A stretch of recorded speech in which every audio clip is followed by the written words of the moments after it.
Hey everybody, today we are going to talk all about Mulm. I've been promising to do this video for a while, and this morning I got a comment from somebody who recently watched my Around the World update, and they said that for as beautiful as my tanks looked, they were kind of disappointed to see so much Mulm in the bottom of the tanks because it made them look all dirty, and therefore they were a little disappointed, and so on and so forth.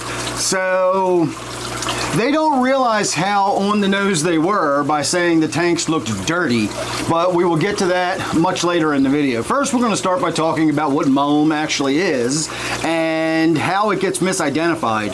There are a lot of people out there that seem to use the terms Mulm and detritus and waste just sort of interchangeably, like it's all the same thing, and it's not. Detritus or waste products in your aquarium are the products that have not yet been broken down and dealt with. It's the uneaten fish food, it's fish poop, it's little bits of leaves and detritus and bits of stuff that fall off of the plants. That's what detritus is. I know I just used the word detritus in the description of detritus, but that's what detritus is. It's the stuff that still needs to be dealt with and it needs to be broken down. What Mulm is the end product of all of that stuff being broken down.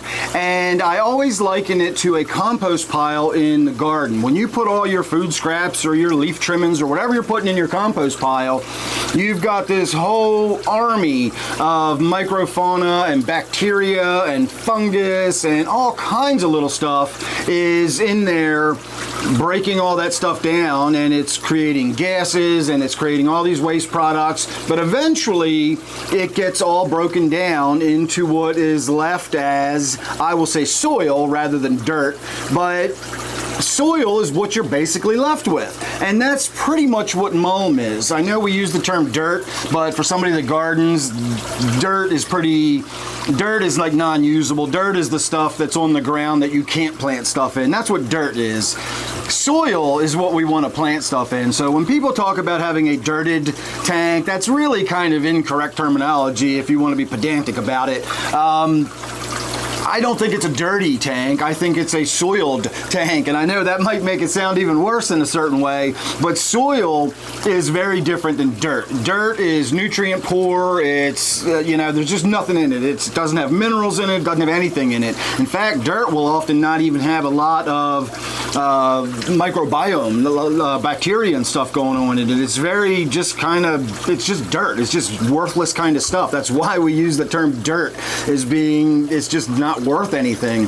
Soil, on the other hand, is full of good stuff. It's full of nutrients and minerals and all kinds of stuff that's readily accessible for your plants. That's why we compost stuff down, and it makes that black gold. It makes that beautiful soil. Well, that's what Mulm is. It's exactly the same stuff, except in our aquariums, it just looks different. It just looks like brown, cruddy stuff. Now, I'm going to show you a little video of my foot tank, and that has got the most Mulm out of any tank I've got in it. It is all over it. It's probably about 6 inches deep. As I wiggle my fingers through it, you can see how it's just this fine, powdery.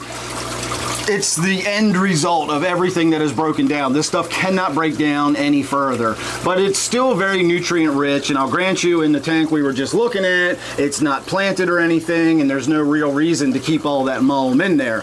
It's not hurting anything, unless visually you think it looks unattractive. I'll grant you that. That's a personal choice. If you think it looks unattractive, that's fine, but it's not hurting anything. It's not a dirty tank in the sense that it's harming the fish or anything. It's just a source of nutrients on the bottom of the tank. It's basically just soil down there.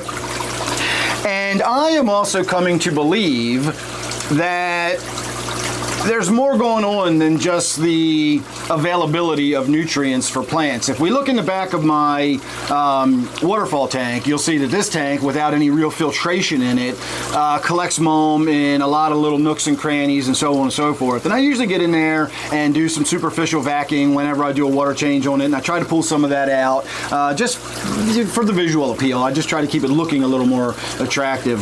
But that is a heavily planted tank, especially when you consider all the plants that are up in the waterfall part of it. And so having that nutrient-rich material in the tank is good for a planted tank. Again, you may not think it looks very good, but it's really good for a planted tank. And if you've got gravel that's got some space between it, and you let that mulm settle in until you got that layer, it looks like black where you look at the front of the tank and you can see the top of the line where the gravel is, and it looks like it's all filled in black in there.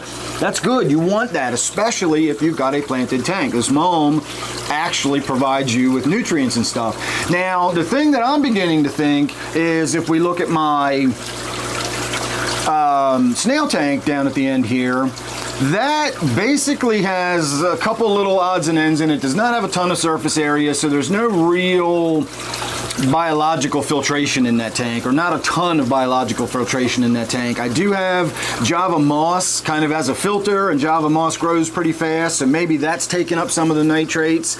But I swear, I just don't have nitrates in that tank. I did a test today on it, and I had like 5 parts per million maybe, and I never ever do water changes on that tank. I top it off occasionally, but I haven't done a water change on that tank in years. My foot tank that we looked at originally, that has, inches of mulm in the bottom of that has 1 or 2 little really slow growing Java fern in there. I don't even count them as a planted tank because they just kind of stay alive. They don't really grow, and if you're not really growing, you're not really soaking the nutrients out of the tank. So the amount that little bit of Java fern in my foot tank has is absolutely negligible as far as reducing nitrate or organic waste or whatever. And yet I checked that tank, which also never gets water changes, and I've got about 5 parts per million in that. My waterfall is the same way. Now, of course, my waterfall has a lot of plants in it, and so the plants may play a factor. But the icing on the cake is that foot tank. And again, you saw what that foot tank looked like. I'll give you another little look at how disgusting that looks. This tank has almost no nitrate in it. Nitrate in it. It definitely has no nitrite. It has no ammonia. It has none of that. It ticks over like a clock. The water is always clear until I disturb it, and it never ever builds up nitrate. Yet I feed the tank every day. It's got fish in it. It's got shrimp in it, and the nitrate just never builds up in that tank. I tested today, and it's about 5 parts per million. And so I'm not so sure whether the denitrifying aspect in that tank may not be having some factor. Now, that also has a really deep sand bed in it, so that could play a factor. But my snail tank doesn't have a deep sand bed, but that does have the moss. And again, this is where I get into these. I'm not really sure if the mulm is serving another purpose besides just being good soil in the bottom of a tank. Again, at the very least, it's just good soil in the bottom of your tank. If you think it looks ugly, if you got a bare glass bottom tank and it's building up in the corners, vac it out of there, get it out of there. Again, it's not harming your animals, but it's not helping them really necessarily either. And if you don't have a planted tank and you're not really trying to create soil conditions and provide nutrients for your plants, there's not really any need for you to keep the mulm in there. But it is good to know that it's not hurting anything. If you're feeling lazy and you don't feel like getting in there and doing that water change today, that mulm is not in there hurting your fish. It's not having any impact on them.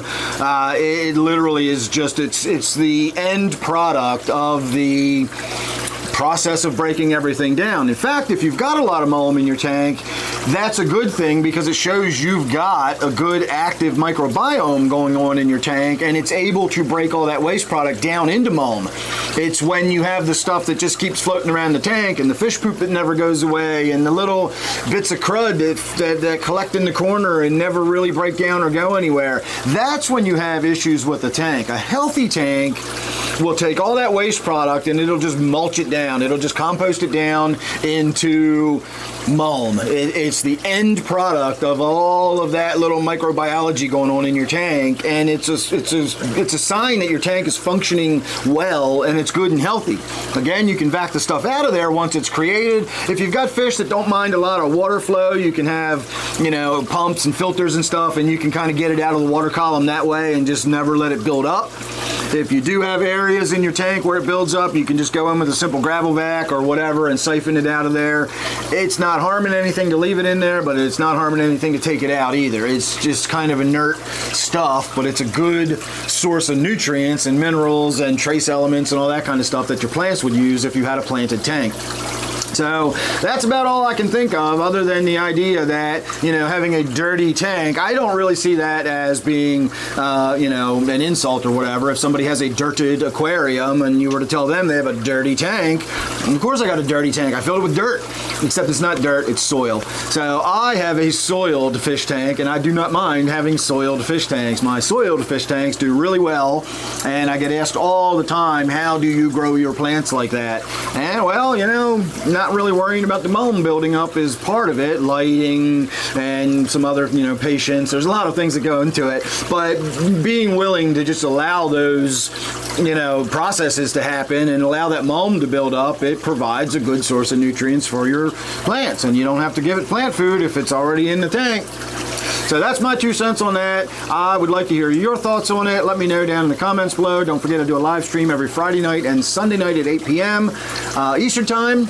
I also do a live stream every Wednesday night at 8 p.m. for my members. So if you're interested in that, sign up for a basic membership and you'll get access to that and a few other little perks and behind the scenes kind of stuff, whatever I got coming up and that sort of thing. So anyway, if you're interested in membership, sign up for that. Otherwise, I will see you real soon in the next one. Thanks for watching.